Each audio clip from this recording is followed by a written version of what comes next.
हम पढ़ रहे थे रेफ्रिजरेशन एंड एयर कंडीशनिंग के अंदर चैप्टर 4 है, थर्ड चैप्टर आपने कंप्लीट कर लिया था रेफ्रिजरेंट। फोर्थ चैप्टर है vapour absorption system, how vapour absorption system work, ये होता क्या है, सारी चीजें पढ़ेंगे अपन इसके अंदर, ठीक है, कैसे वर्क करता है, क्या होता है। तो वेपर एब्जॉर्प्शन सिस्टम क्या होता है, जिसमें आप हीट एनर्जी यूज करते हैं इंस्टेड ऑफ कंप्रेशन। कंप्रेशन की बजाय, मैकेनिकल एनर्जी की बजाय आप कौन सा यूज करते हैं, heat energy. This system uses heat energy instead of mechanical energy।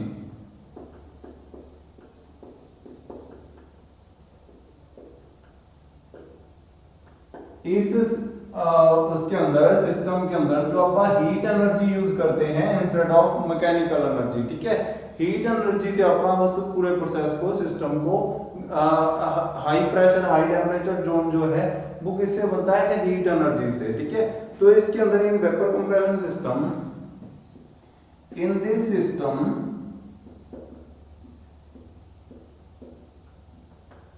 जो कंप्रेसर है उसको चेंज कर दिया जाता है। The compressor is replaced by, the compressor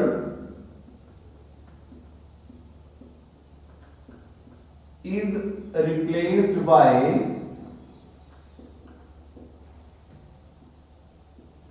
अब कंप्रेसर को मैंने हटा दिया है, कंप्रेसर की जगह कौन कौन सी चीजें आएंगी, N absorber,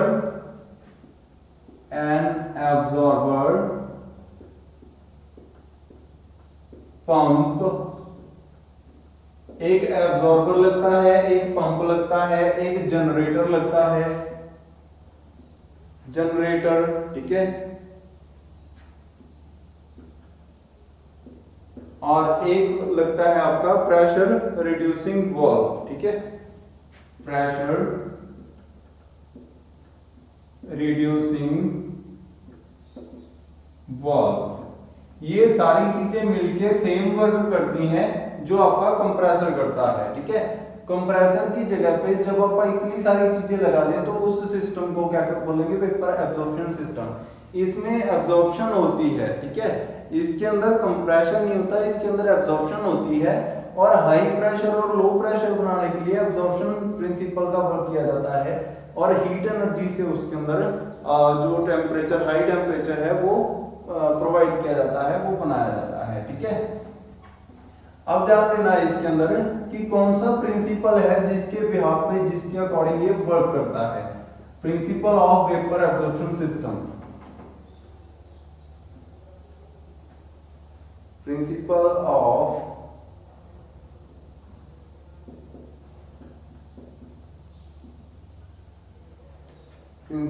of vapour absorption system.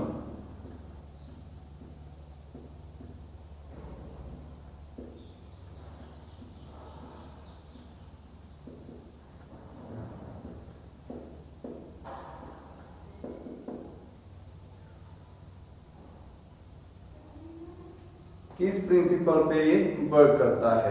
तो all the vapour absorption systems same he operate होते हैं, सेम प्रिंसिपल पर वर्क करते हैं, दैट सेवरल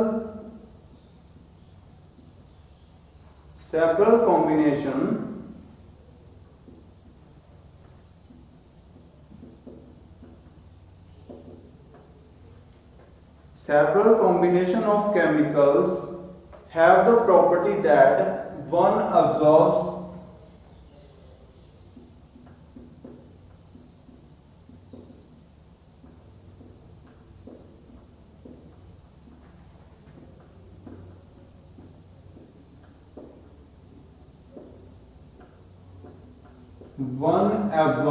other।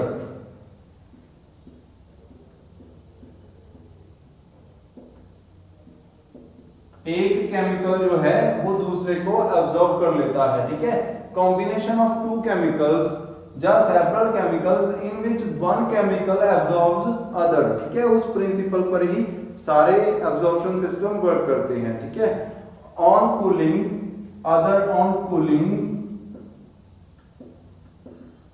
एंड जो अलग हो जाते हैं एंड सेपरेट, एंड अलग हो जाते हैं, सेपरेट हो जाते हैं जब उनको हीट किया जाता है, ठीक है। रिलीज एक दूसरे को कर देते हैं, रिलीज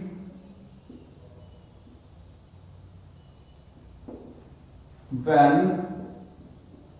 हीटेड, जब उनको हीट किया जाता है तब उनको वो छोड़ देते हैं। मेंटेनिंग द प्रेशर डिफरेंस,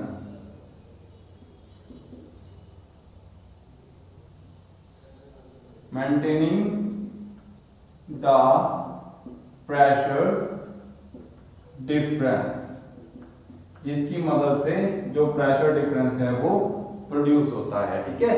तो बहुत सारे केमिकल्स हैं, प्रिंसिपल क्या है इसका, बहुत सारे ऐसे केमिकल्स हैं जिनका कॉम्बिनेशन ऐसा होता है कि वो एक दूसरे का एब्जॉर्ब कर लेते हैं ऑन कूलिंग एंड रिलीज कर देते हैं एक दूसरे को व्हेन हीटिंग। इसकी मदद से आप प्रेशर डिफरेंस बना सकते हैं।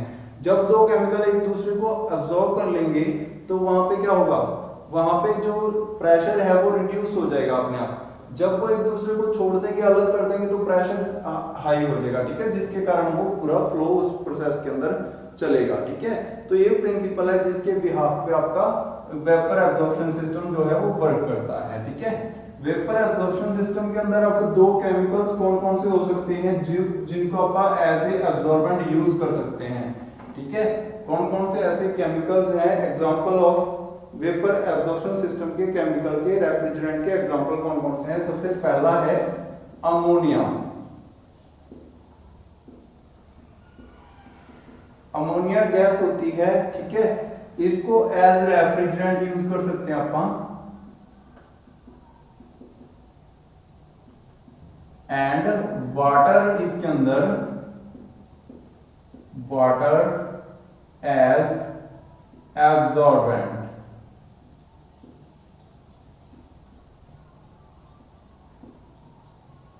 ठीक है।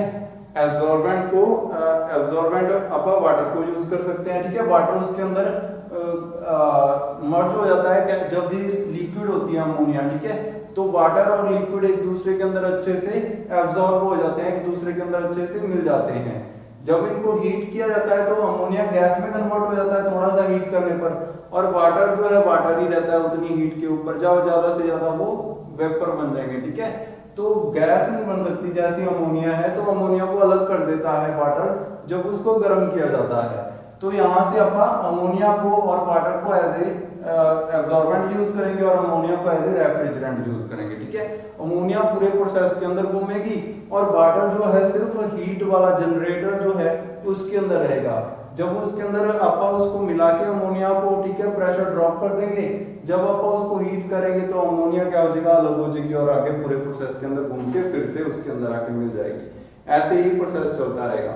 या दूसरा है कहते हैं water as refrigerant, water as refrigerant, water को तो एज ए रेफ्रिजरेंट यूज किया, एंड लिथियम ब्रोमाइड को किसमें यूज किया, आपका एब्जॉर्बेंट, लिथियम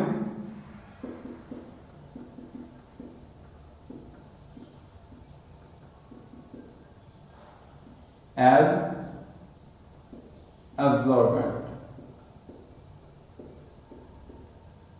ठीक है।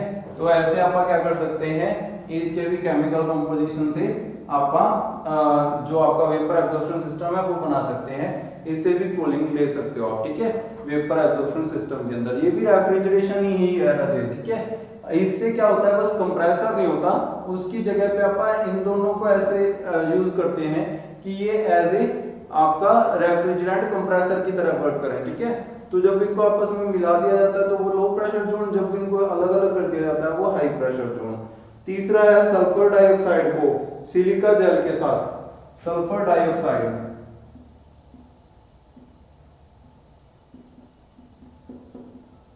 एज रेफ्रिजरेंट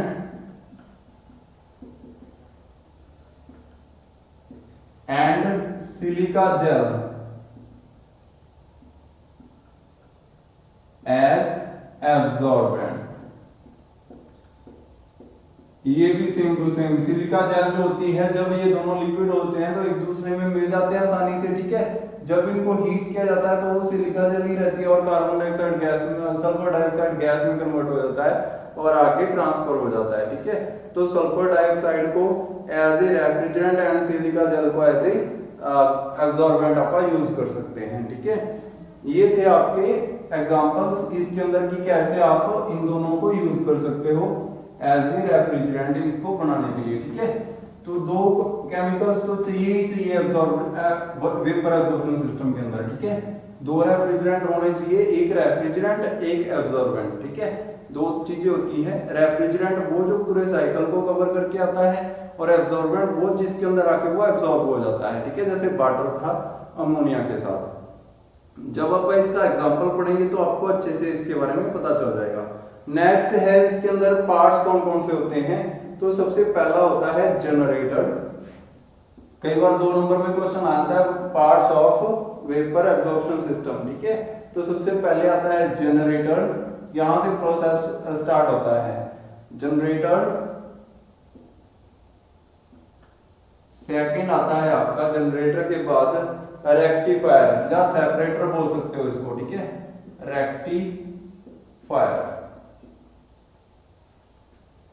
रेक्टिफायर को सेपरेटर भी बोल सकते हो, सेपरेटर। जो अगर अमोनिया आप एग्जांपल ले लो, अमोनिया एंड वाटर को आप यूज कर रहे हैं तो जनरेटर के अंदर क्या होगा, अमोनिया एंड वाटर का सॉल्यूशन दोनों का जनरेटर के अंदर आएगा। आप उसको हीट करेंगे तो वाटर जो है वो वहीं पे रह जाएगा और अमोनिया जो है वो गैस बन जाएगा। तो वो किस में जाके अलग होंगे दोनों, रेक्टिफायर के अंदर जाके। रेक्टिफायर के अंदर जाके गैस जो है वो अपना अलग पाथ ले लेगी, अलग वे ले लेगी, और जो वाटर रह जाएगा पीछे वो अलग वे ले लेगा, ठीक है, वो वापस आ जाएगा। नेक्स्ट आता है इसके अंदर कंडेंसर। बाकी सारी चीजें सेम रहेंगी। कंडेंसर, ठीक है। कंडेंसर किस लिए होता है, कंडेंसर मैंने आपको बताया था लेटेंट हीट को रिमूव करने के लिए, कंडेंसर भी है इसके अंदर। नेक्स्ट आएगा आपका इवेपोरेटर, फोर्थ इवेपोरेटर। इवेपोरेटर तो मेन पार्ट है किसी उसका, अगर आप कूलिंग करना चाहते हैं किसी से, ठीक है, तो evaporator is the main part, क्योंकि यहीं पे जाके आपकी कूलिंग एक्चुअल इफेक्ट में आती है, एक्चुअल कूलिंग यहाँ पे होती है इवेपोरेटर के अंदर, ठीक है। तो नेक्स्ट है आपका एब्जॉर्बर, फिफ्थ, ठीक है, एब्जॉर्बर। ये क्या है, यहाँ पे जाके फिर से जो वाटर था उसको मैंने अलग कर लिया था ना, सेपरेट कर दिया था, उसके साथ जाके गैस पहले जनरेटर से कंडेंसर में जाएगी, कंडेंसर से इवेपोरेटर में जाएगी, उसको ठंडा करने के बाद फिर से एब्जॉर्बर में जाएगी और फिर से वाटर के साथ मिक्स हो जाएगी, फिर से जाके जनरेटर में हीट होएगी, फिर से रेक्टिफायर में जाएगी, ठीक है। ऐसे ही प्रोसेस चलता जाता है। ये होते हैं इसके मेन पार्ट्स जो कि इसके अंदर वेपर एब्जॉर्प्शन सिस्टम के अंदर यूज होते हैं, ठीक है। नेक्स्ट आपका सिंपल वर्किंग पढ़ते हैं, एक सिंपल कंस्ट्रक्शन देखते हैं एक रेफ्रिजरेशन सिस्टम की। सबसे सिंपल होता है आपका NH3 विद वाटर, ठीक है, NH3 absorption system, NH3 absorption system. ये सबसे सिंपल सिस्टम है आपका। सिंपल, कई बार आपको क्वेश्चन आएगा सिंपल वेपर एब्जॉर्प्शन रेफ्रिजरेशन की वर्किंग बताओ क्या होती है, ठीक है, तो आपको तब भी यही बताना है, ठीक है। और अगर आपको NH3 एब्जॉर्प्शन सिस्टम पूछ लिया तब भी आपका यही आएगा आंसर, ठीक है। तो इसके अंदर कौन कौन सी चीजें होती हैं, सबसे पहले एब्जॉर्बर आता है, ठीक है, यहां पे आएगा एक एब्जॉर्बर। मैंने आपको बताया था एब्जॉर्बर का काम क्या होता है, ठीक है। जब दोनों चीजें ठंडी होती हैं तब ये दोनों एक दूसरे से मिक्स हो जाती हैं, और जब गर्म होती हैं तब एक दूसरे से अलग हो जाते हैं। वाटर एंड अमोनिया, इसके अंदर दो रेफ्रिजरेंट कौन से होंगे, वाटर एंड अमोनिया। तो सबसे पहले अपन ने एब्जॉर्बर बनाया। एब्जॉर्बर से एक पंप जो होता है वो इसको पंप करता है फ्लूइड को जनरेटर में। यहां पे आता है एक जनरेटर।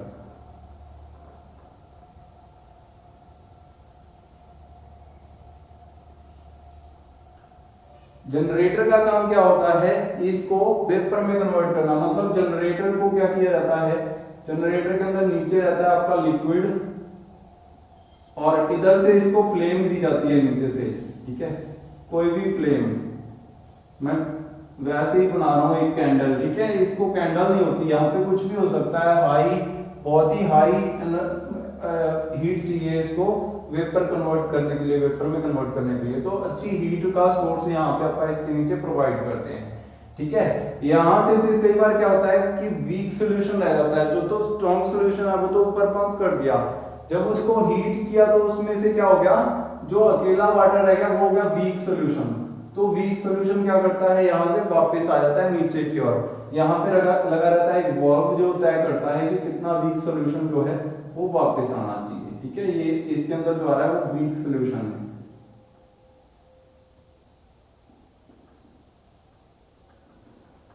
ठीक है। वीक सोल्यूशन जो है वो वापस आ रहा है। और स्ट्रॉन्ग सोल्यूशन है जो जिसके अंदर ammonia plus water, strong solution मतलब कि ammonia plus water, strong solution जो है वो ऊपर जा रहा है।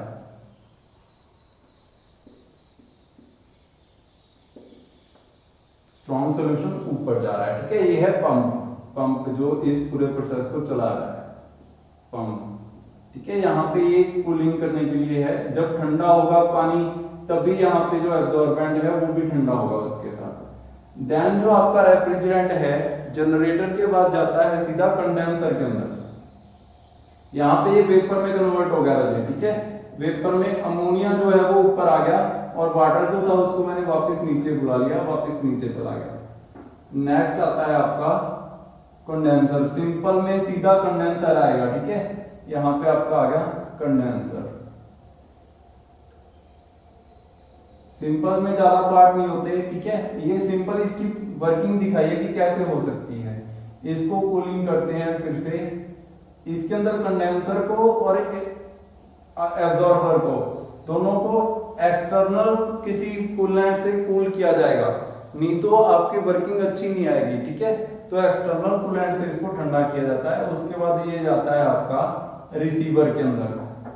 रिसीवर के अंदर जितना चाहिए उतनी रिक्वायरमेंट के हिसाब से इसके अंदर स्टोर कर लिया जाता है, ठीक है। उसके बाद जो आगे जितना भेजना है उतना यहाँ पे एक्सपेंशन वाल्व के अंदर जाता है, ठीक है। एक्सपेंशन वाल्व तो जरूरी है इस प्रोसेस के अंदर। एरिया जब बढ़ता है उसका तो वो बिल्कुल ठंडा रहता है। उसके बाद ये जाता है आपका इवेपोरेटर के अंदर, जहां पे कूलिंग होनी है original. Evaporator, expansion valve, receiver,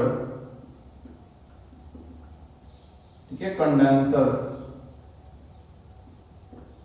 ठीक है। कंडेंसर हो गया, इवेपोरेटर हो गया, ठीक है।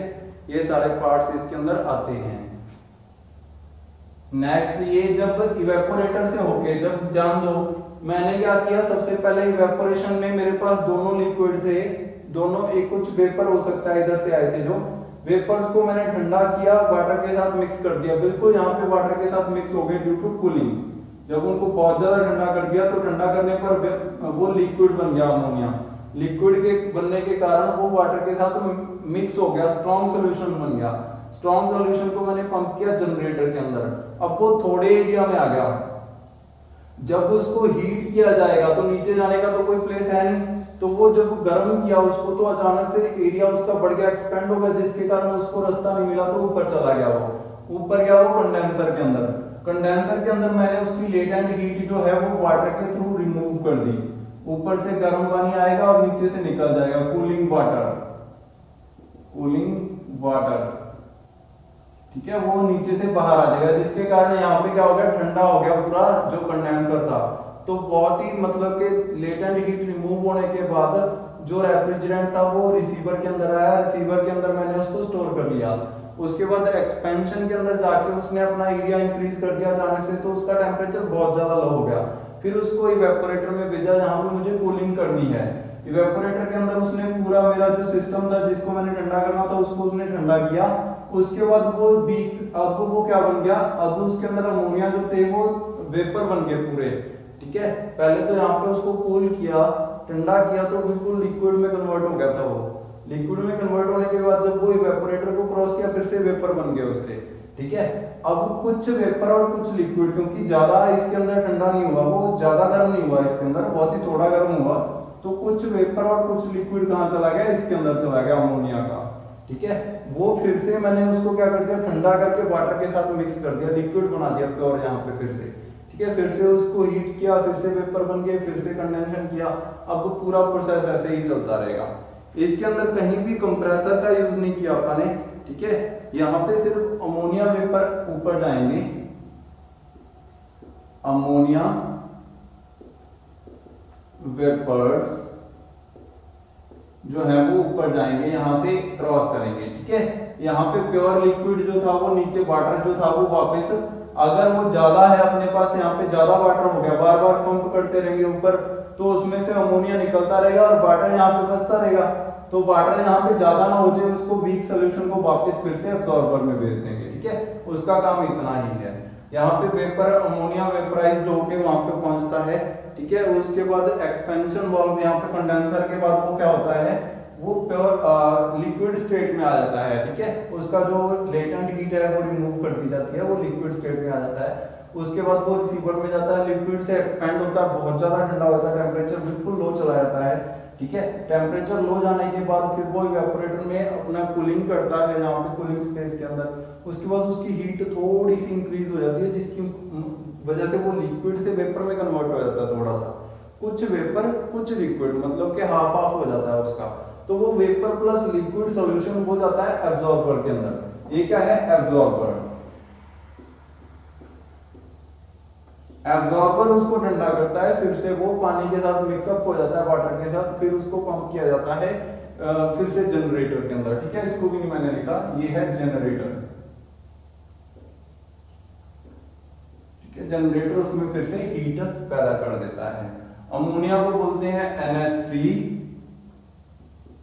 तो यहां पे जो सॉल्यूशन है वो है NH3 प्लस वाटर, ठीक है। और ये जो स्ट्रॉन्ग सॉल्यूशन है उसको यहां पे भेजा गया, तो ये वेपर ऑफ अमोनिया है, vapours of ammonia,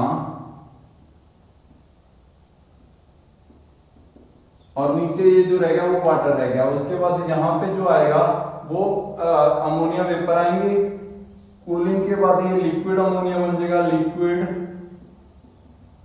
NH3 ammonia liquid state में। यहाँ पे एक्सपेंशन के बाद जो लिक्विड जाएगा यहाँ पे होगा चिल्ड, बिल्कुल ठंडा, ठीक है, बहुत ही ठंडा जो लिक्विड है, ठीक है, NH3। उसके बाद यहाँ पे वेपर प्लस लिक्विड रह जाएगा और फिर से वो हीट हो जाएगा, ठीक है। ये है इसकी वर्किंग।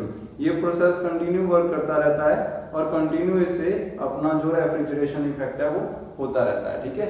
आज आप इतना ही पढ़ेंगे, नेक्स्ट जो है नेक्स्ट लेक्चर में करेंगे। Thank you.